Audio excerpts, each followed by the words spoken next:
লাখো কোটি শুকুর, লাখো কোটি সুজুদ যে মহান আল্লাহ তাআলা আমাদেরকে আল্লাহ তাআলার ঘর মসজিদের মাঝে জুমার সালাত আদায় করার জন্য আসার তৌফিক দান করেছেন। সেজন্য সে মহান আল্লাহ তাআলার দরবারে দিল থেকে কালিমাতু শুকুর আদায় করি, সকলে বলি আলহামদুলিল্লাহ।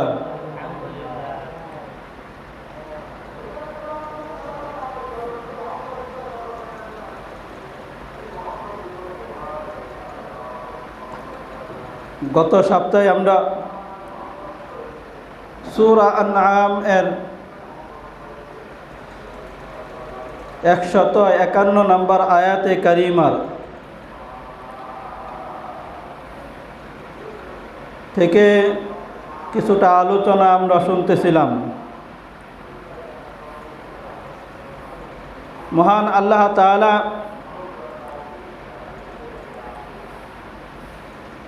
151 থেকে 53 পর্যন্ত এই আয়াতগুলোর মাঝে আল্লাহ তাআলা আমাদের জন্য 10টি জিনিস হারাম করেছেন, সেই সমস্ত জিনিস থেকে আমাদেরকে নিষেধ করেছেন। আমাদের জন্য আল্লাহ তাআলা যে 10টি জিনিস হারাম করে দিয়েছেন, আল্লাহ তাআলা হারামগুলির মধ্যে থেকে এই জায়গায় 10টি কথা আল্লাহ তাআলা উল্লেখ করেছেন। প্রথম আল্লাহ তাআলা বলেন যে কুল তাআলাউ, হে নবী আপনি বলে দিন তোমরা আসো, আতলু মা হাররামা রব্বুকুম, তোমাদের রব তোমাদের উপর যা হারাম করেছেন আমি তোমাদেরকে পড়ে শোনায়া দেই। তোমরা আসো, তোমাদের রব তোমাদের উপর যা হারাম করেছেন সেগুলো আমি শোনায়া দেই।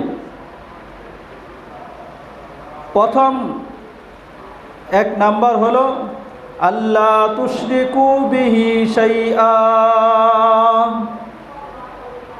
তোমরা আল্লাহ তাআলার সাথে কোনো কিছুকে শরীক করিও না, কোনো কিছুকে আল্লাহ তাআলার সাথে শিরিক করিও না, অংশীদার সাব্যস্ত করিও না।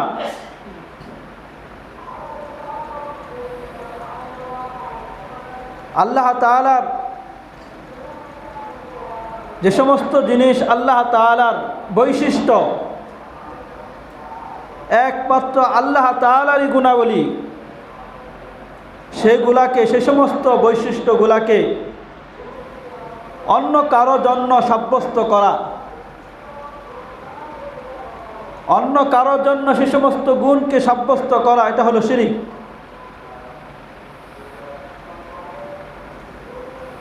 আল্লাহ তাআলা খালেক, আসমান জমিন, পাহাড় পর্বত, মানুষ জিন ফেরেশতা সব কিছুকে আল্লাহ তাআলা সৃষ্টি করেনেওয়ালা।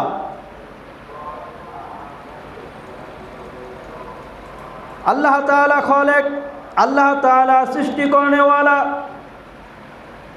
এই সৃষ্টি করেনেওয়ালার সাথে যদি আমি অন্য কাউকে শরীক করি, অমুকও আল্লাহ তাআলার মতো বানানেওয়ালা, আল্লাহ তাআলার মতো খালেক যদি অন্য কাউকে আমি বিশ্বাস করি, তাহলে সেটাও হবে আমার জন্য শিরিক হবে। ঠিক তদ্রূপভাবে আল্লাহ তাআলা সব কিছুই রক্ষণাবেক্ষণ করেন। আল্লাহ তাআলার কাছে কোনো কিছুই গোপন নয়, সব কিছু আল্লাহ তাআলা দেখেন, সব কিছু আল্লাহ তাআলা জানেন, সমস্ত কিছু আল্লাহ তাআলা বুঝেন। প্রার্থনা করা আল্লাহ তাআলার কাছে,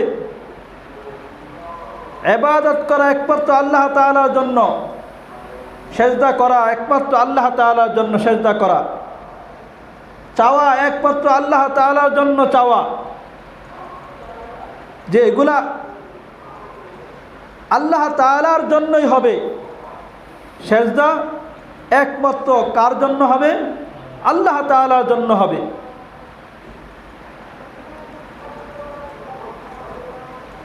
রাসূলুল্লাহ সাল্লাল্লাহু আলাইহি ওয়াসাল্লাম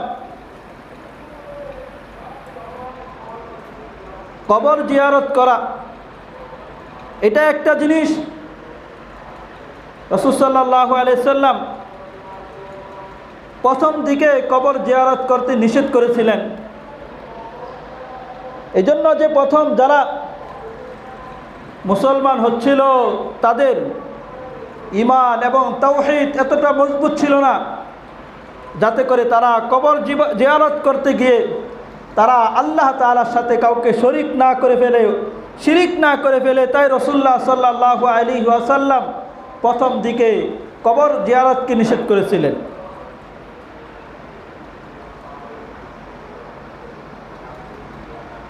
কবর জিয়ারত একটা জিনিস,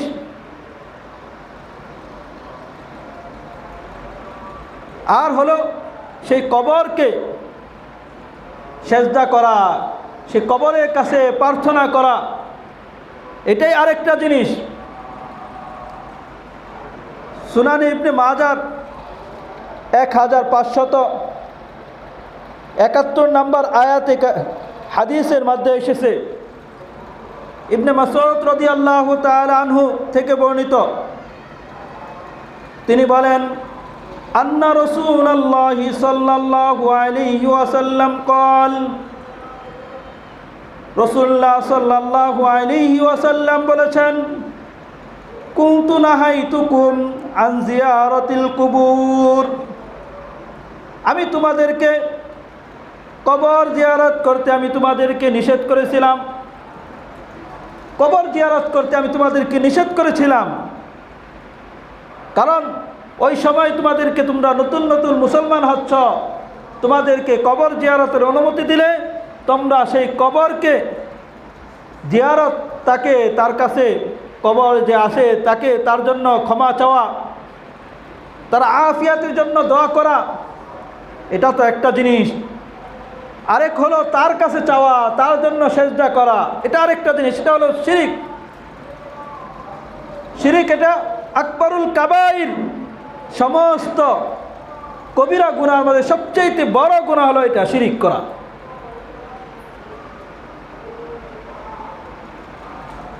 রাসূল বলেন, আমি তোমাদেরকে কবর জিয়ারত করতে নিষেধ করেছিলাম, ফাজুরুহা, সুতরাং এখন তোমরা কি করো? কবর জিয়ারত করো। ফাইন্নাহা তুজাহিদু ফিদ দুনিয়া, এই কবর জিয়ারতের মাধ্যমে তোমাদের দুনিয়ার প্রতি অনাসক্তি এটা হবে, দুনিয়ার প্রতি মায়া মমতা এগুলো তোমার কমবে, দুনিয়া বিদু হবে।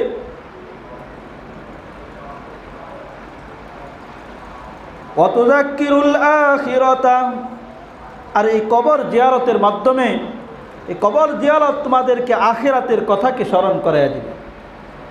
কিসের কথা স্মরণ করাইয়া দিবে? আখিরাতের কথাকে তোমাদের স্মরণ করাইয়া দিবে। ইবনে মাজাহ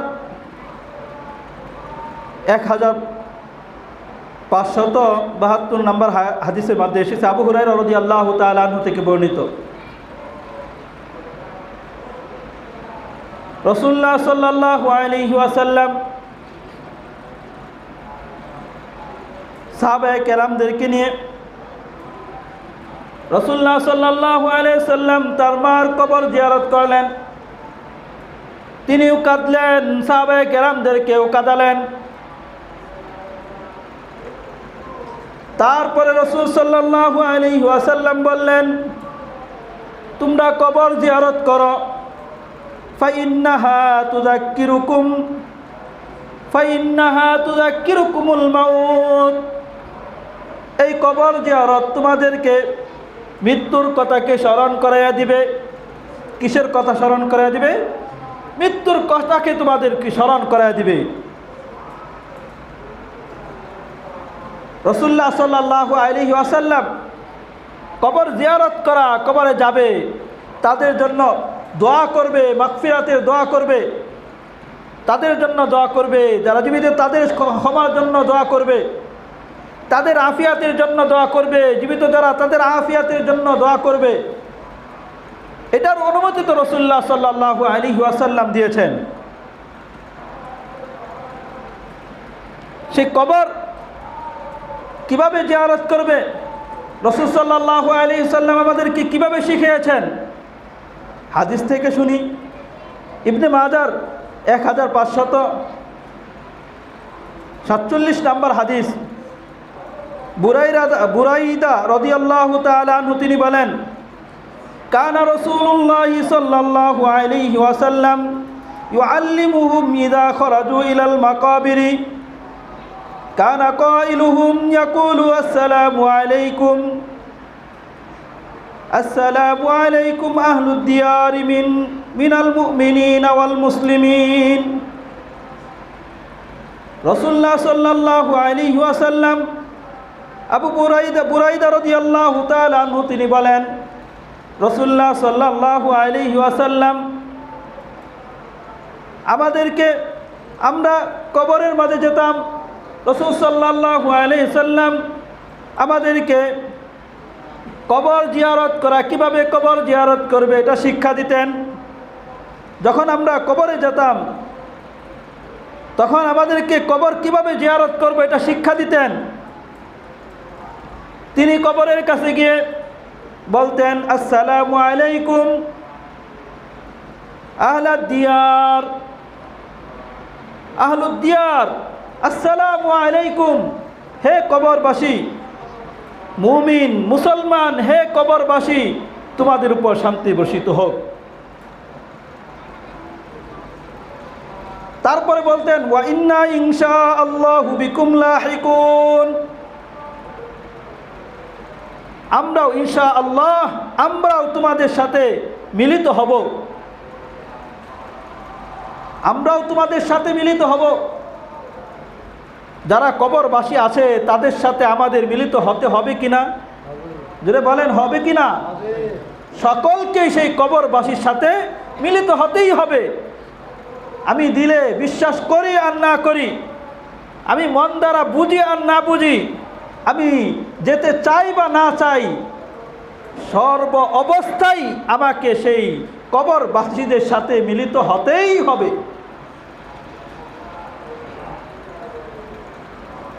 তারপরে নাসআলুল্লাহ লানা ওয়া লাকুম, আমরা রাসূল সাল্লাল্লাহু আলাইহি ওয়াসাল্লাম শিক্ষা দিচ্ছেন, নাসআলুল্লাহ লানা ওয়া লাকুম, আমরা আল্লাহ তাআলার কাছে, আমরা আল্লাহ তাআলার কাছে আমাদের জন্য এবং তোমাদের জন্য আফিয়াত, তোমাদের জন্য এবং আমাদের জন্য আফিয়াত, আফিয়াত চাচ্ছি। আফিয়াত একটা ব্যাপক একটা শব্দ, এর দ্বারা দুনিয়াবি কল্যাণ, আখিরাতের কল্যাণ, দুনিয়াবি সমস্ত বিপদ আপদ থেকে মুক্তি, সুস্থতা, জিন্দেগি, সমস্ত কিছু এটার মধ্যে অন্তর্ভুক্ত। তোমাদের জন্য মাগফিরাত, আমরা আল্লাহ তাআলার কাছে আমাদের জন্য এবং তোমাদের জন্য আফিয়া, মাগফিরাত চাচ্ছি। রাসূলুল্লাহ সাল্লাল্লাহু আলাইহি ওয়াসাল্লামের এই হাদিস দ্বারা আমরা এটাই শিখলাম, রাসূল সাল্লাল্লাহু আলাইহি ওয়াসাল্লাম কবরের বাসীর কাছে গিয়েছেন, তাদেরকে সালাম দিয়েছেন, তারপরে তাদের জন্য আমাদের জন্য আল্লাহ তাআলার কাছে ক্ষমা প্রার্থনা করেছেন। কি প্রার্থনা করেছেন? ক্ষমা চাইছেন। রাসূল সাল্লাল্লাহু আলাইহি ওয়াসাল্লাম তাদের জন্য ক্ষমার প্রার্থনা করেছেন, কবর জিয়ারতে গিয়ে তাদের জন্য ক্ষমা চাইছেন আল্লাহ তাআলার কাছে।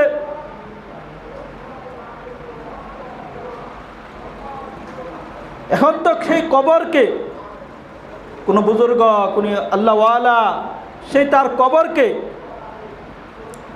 এমন জিনিসে পরিণত করি যেগুলা শরীয়ত কোনোভাবেই অনুমতি দেয় না। কবরকে মাজার বানানো, কবরকে পাকা করে গম্বুজ বানায়, তারপরে সেই কবরের যখন যেতে হয় তখন জুতা খুলে পা খালি পেয়ে হেঁটে যেতে হয়। এটা তো একটা হলো পরিষ্কার পরিচ্ছন্নতার ব্যাপার, সেই জন্য জুতা খুলে গেল। কিন্তু আরেক ধাপে গিয়ে যখন কবর থেকে ফিরবে তখন মুখোমুখি হয়ে ফিরতে পারবে না, কবরের দিকে পিছন দিয়ে ফিরতে পারবে না। কি করে? কবরের দিকে পিছন যেতে না হয়, পিঠ যাতে না ফিরে, এই জন্য পিছনে করে ফিরে। এটা তো ছোট গুনাহ,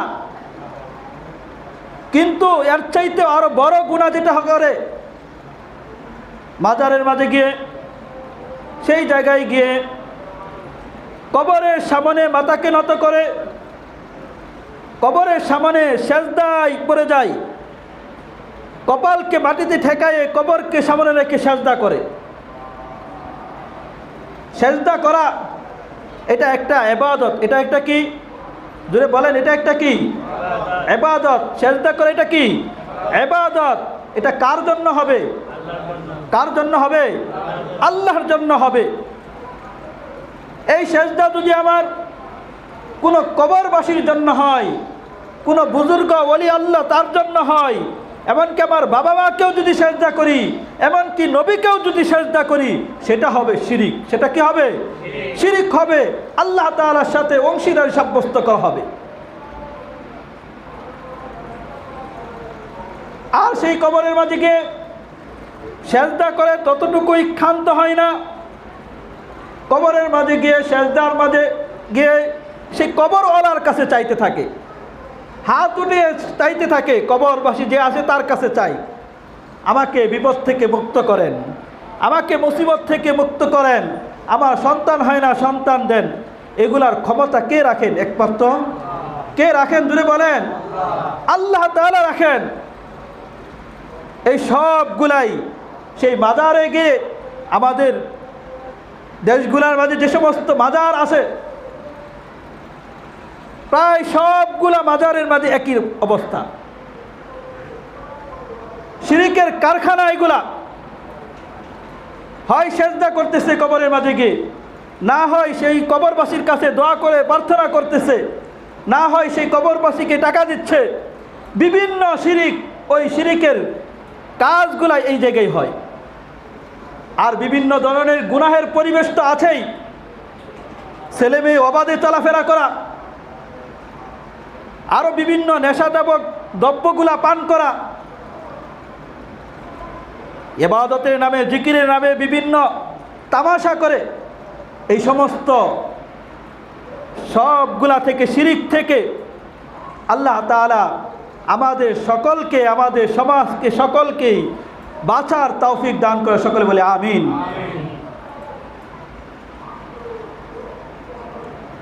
এই মাজার এটা ইসলামের কোনো সংস্কৃতি নয়, এটা ইসলামের কোনো সভ্যতা নয়, শরীয়তের কোনো সভ্যতা নয়। এটা যদি কোথাও হয়েই যায়, তাহলে এর ব্যাপারে ফাইসালা কি? উলামায়ে কেরামদের কাছে যাওয়া, তাদের কাছে ফতোয়া তলাশ করা, কর্তৃপক্ষ যারা আছে, দেশের কর্তৃপক্ষ যারা আছে, তারা ওইটা ফাইসালা করবে। এই বলে আমরা সকলেই সেই জায়গায় গিয়ে আগুন ধরায় দিলে, এরকম না।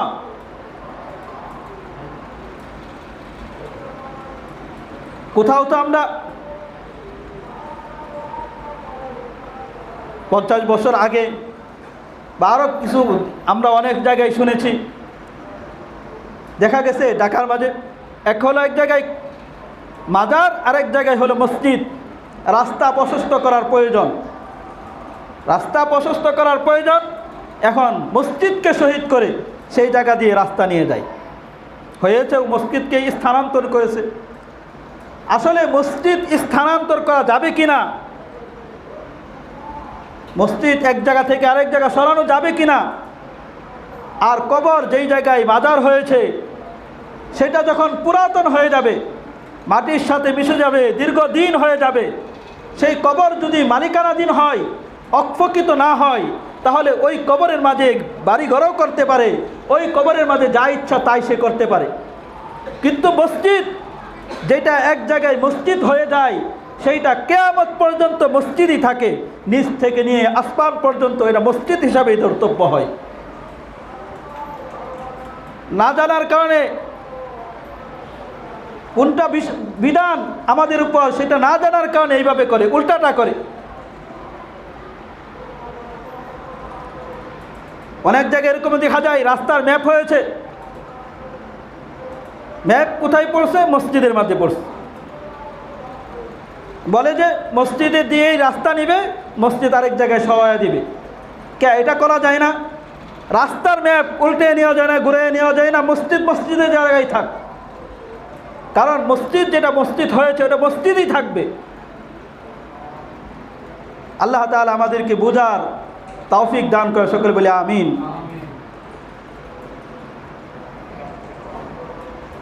আল্লাহ তাআলা সূরাতুল আনআমের 151 নম্বর আয়াতে কারিমার মাঝে আল্লাহ তাআলা আমাদেরকে যে সমস্ত জিনিস আল্লাহ তাআলা আমাদের জন্য হারাম করেছেন, সেই হারামগুলো আল্লাহ তাআলা আমাদেরকে জানিয়ে দিচ্ছেন। আল্লাহ তাআলা বলেন, কুল তাআলাউ আতলু মা হাররামা রাব্বুকুম আলাইকুম আল্লা তুশরিকু বিহি শাইআ। কুল, হে নবী আপনি বলে দিন, আতলু মা হাররামা রাব্বুকুম, তোমাদের রব, আলাইকুম তোমাদের উপর যা হারাম করেছেন তোমরা আসো আমি তোমাদেরকে শুনিয়ে দেই। এক নাম্বার আল্লাহ তাআলা আমাদেরকে যা হারাম করেছেন তার মধ্যে থেকে এক নাম্বার আকবরুল কাবাইর, সবচেয়ে বড় কবিরা গুনাহ হলো আল্লা তুশরিকু বিহি শাইআ, তোমরা আল্লাহ তাআলার সাথে কাউকে শরীক করিও না। দ্বিতীয় নাম্বার ওয়াবিল ওয়ালিদাইনি ইহসানা, ওয়াবিল ওয়ালিদাইনি ইহসানা, পিতামাতার সাথে ভালো ব্যবহার করা, এটা আল্লাহ তাআলার নির্দেশ। পিতামাতার সাথে ভালো ব্যবহার করা, পিতামাতার সাথে খারাপ ব্যবহার করা এটা হারাম। 3 নাম্বার ওয়ালা তাকতুলু আওলাদাকুম মিন ইমলাক, ওয়ালা তাকতুলু আওলাদাকুম, তোমরা তোমাদের সন্তানদেরকে হত্যা করিও না, মিন ইমলাক, রিজিকের ভয়ে, দরিদ্রতার ভয়ে তোমরা তোমাদের সন্তানকে হত্যা করিও না। আরবের মাঝে এরকম প্রচলন ছিল, আগে ছিল সন্তান বেশি হলে তাকে কি খাওয়াবে সেই ভয়ে সন্তানগুলাকে হত্যা করে ফেলত। আল্লাহ বলেন, ওয়ালা তাকতুলু আওলাদাকুম, তোমরা তোমাদের সন্তানকে হত্যা করিও না। সন্তান জীবিত হয়েছে, হওয়ার পরে তাকে হত্যা করে ফেলা, মাতৃগর্ভের মাঝে আসে সেই জায়গাও কি করে হত্যা করে ফেলায়। বিভিন্ন মাধ্যমে সেটাকে হত্যা করে, সেটাকে নষ্ট করে, এগুলাও হত্যার অন্তর্ভুক্ত হবে। আল্লাহ বলেন, তোমরা দরিদ্রতার ভয়ে দরিদ্র হয়ে যাবে, সন্তান বেশি হলে তাদেরকে কি খাওয়াবে, তাদেরকে কি পড়াবে, এই ভয়ে সন্তানদেরকে হত্যা করিও না। নাহনু নারযুকুকুম ওয়া ইয়্যাহুম, আল্লাহ বলে নাহনু নারযুকুকুম ওয়া ইয়্যাহুম, আমি তোমাদেরকে রিজিক দেই, ওয়া ইয়্যাহুম, তাদেরকেও আমি আল্লাহ তাআলা রিজিক দিব। আমাদেরকে রিজিক দেয় কে? আমাদেরকে রিজিক দেয় কে? আমাদের সন্তানদেরকে রিজিক দিবেন কে? আল্লাহ তাআলাই দিবেন।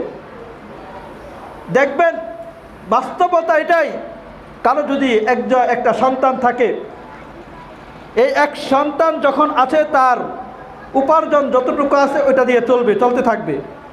কিন্তু যখন তাকে আল্লাহ তাআলা আরও একটি সন্তান দিবেন, তখন ওই আরও একটি সন্তান দেওয়ার কারণে দেখবেন যে সন্তান হওয়ার পরেই আল্লাহ তাআলা তার ইনকাম যে সোর্স আছে ওইটার বৃদ্ধি প্রশস্ততা আল্লাহ তাআলা বাড়াইয়া দেয়। কোনো না কোনোভাবে তার আগের ইনকামের থেকে, তার আগের উপার্জনের থেকে বেশি হবেই, যে কোনো মাধ্যমেই আল্লাহ তাআলা ব্যবস্থা করে দেবেন। কারণ আল্লাহ তাআলা ওই সন্তানকে পাঠাইছেন, তার রিজিক আল্লাহ তাআলা দিয়ে পাঠাইছেন, আপনার মাধ্যমে আল্লাহ তাআলা যেইভাবে হোক রিজিক আল্লাহ তাআলা পৌঁছাইবি।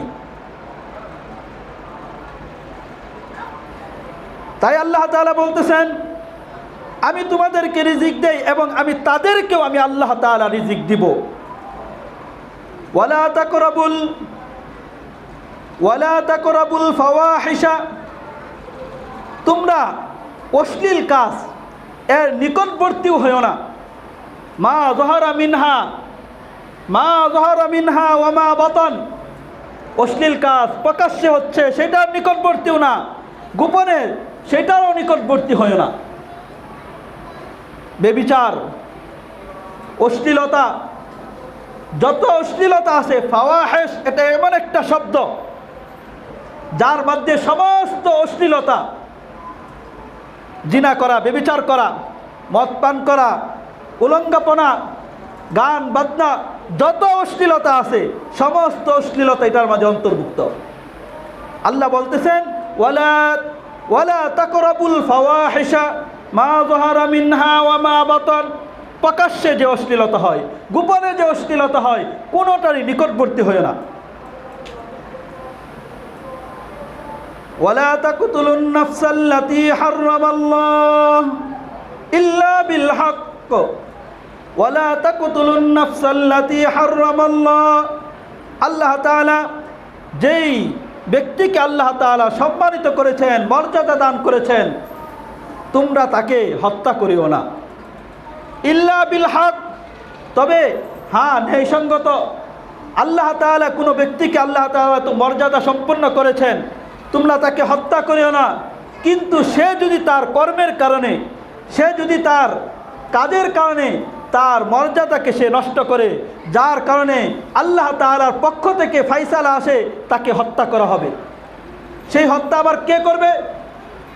আইনের মাধ্যমে দেশের যারা প্রধান আছে তারা পরিচালনা করবে, যে কেউ চাইবে সেই করবে এরকম না। বিবাহিত পুরুষ, বিবাহিত নারী যখন জিনা করবে তখন তাদের ফায়সালা হলো তাদেরকে রজম মেরে হত্যা করে ফেলাও। একজন আরেকজনকে হত্যা করে ফেলেছে, কিসাস নেবে, তাকে মেরে ফেলাবে। তো বিভিন্ন কোরআনের যেগুলা ফায়সালা যে আছে এগুলা সে গুনাহের মাধ্যমে সে নিজের উপর হক সে প্রতিষ্ঠিত করেছে, যার কারণে আল্লাহ তাআলা তাকে যে সম্মান আর মর্যাদা দিয়েছিলেন সেই মর্যাদাকে সে রক্ষা না করে নাই। এই জন্য আল্লাহ তাআলার পক্ষ থেকে নির্দেশ আসতে তাকে যেন হত্যা করা হয়। যালিকুম, এটা আল্লাহ তাআলা এক নম্বর বললেন আল্লাহ তাআলার সাথে কাউকে শরীক করিও না। 2 নম্বর পিতামাতার সাথে ভালো ব্যবহার করো। 3 নম্বর সন্তানদেরকে দরিদ্রতার ভয়ে হত্যা করিও না। 4 নম্বর তোমরা অশ্লীল কাজের নিকটবর্তী হইও না। 5 নম্বর আল্লাহ তাআলা যাকে সম্মানিত করেছেন তাকে তোমরা কি করিও না? হত্যা করিও না। এই আয়াতের মাঝে আল্লাহ তাআলা 5টি জিনিস বলেছেন। বলার পরে আল্লাহ তাআলা বলতেছেন যালিকুম ওয়াসাকুম বিহি, এইগুলা আমি তোমাদেরকে নির্দেশ দিচ্ছি, আমি তোমাদেরকে ওসিয়ত করছি এইগুলার ব্যাপারে, লাআল্লাকুম তাকিলুন, যাতে করে তোমরা বুঝো। 152 নম্বর আয়াতের মাঝে আরো আল্লাহ তাআলা বলেন ওয়ালা তাকরাবু মালাল ইয়াতীম ইল্লা বিল্লাতী হিয়া আহসান ওয়ালা তাকরাবু মালাল ইয়াতীম, তোমরা এতিমের মালের নিকটবর্তী হইও না। এতিমের মাল তো ভক্ষণ করবে, এতিমের মাল তো খেয়ে ফেলাবে, এটা তো দূরের কথা, তাদের মালকেও, মালের সম্পদের নিকটবর্তীও তোমরা হইও না। এতিমের মাল বিভিন্নভাবে বিভিন্ন জায়গা থেকে অনেক সময় অনেকের কাছে আছে। দেশের দেখা যায় দেশের ঊর্ধ্বতন যারা আছে তাদের কাছে, এতিম যারা আছে তাদের জন্য তাদের সম্পত্তি আছে, তাদের জন্য টাকা পয়সা, চাউল গম বিভিন্ন জিনিস আসে। তখন সে যদি ওই এতিমের সম্পদকে সে ভক্ষণ করে, সে নিজের সম্পদ মনে করে সে যদি খেয়ে ফেলায়, আল্লাহ তাআলা অপর আয়াতে কারিমার মাঝে আল্লাহ তাআলা জানিয়ে দিয়েছেন কেউ যদি এতিমের মালকে সে খায় সে যেন জাহান্নামের আগুন তার পেটের ভিতর গড়ল।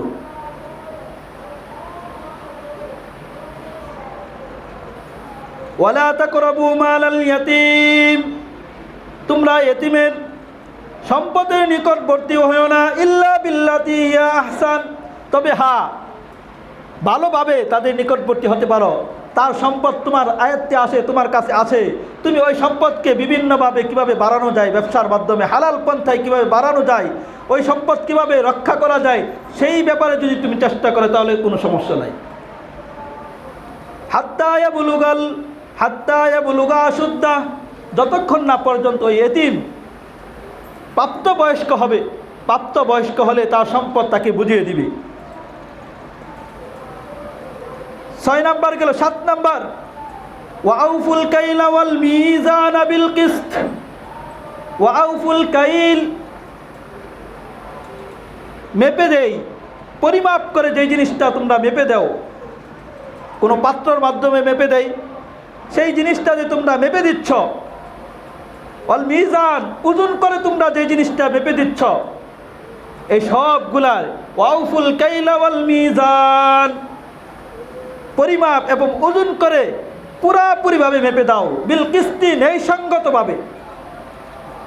তোমার কাছে তুমি একটা জিনিস বিক্রি করছ, তুমি ওই ক্রেতাকে সে যতটুকু পাবে ততটুকুই তাকে বুঝিয়ে দাও, পুরাপুরিভাবে তাকে মেপে দাও।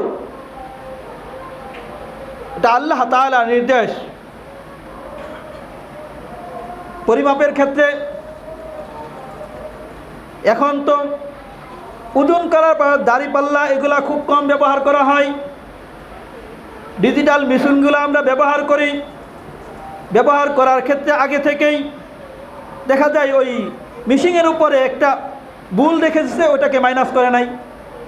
ওই বুলের ওজন মাইনাস না করার কারণে 100 গ্রাম 200 গ্রাম সে প্রত্যেকটা কেজিতেই তাকে কম দিতেছে। আবারই অনেক সময় এটাও করে বলে মিটারকে বিভিন্নভাবে কমিয়ে রাখে, 10 গ্রাম 100 গ্রাম এভাবে কমিয়ে রাখে, দেখাবে তাকে 1000 গ্রাম 1 কেজি তাকে দিতেছে, কিন্তু তারপরেও তাকে 50 গ্রাম 10 গ্রাম তাকে কম দিতেছে।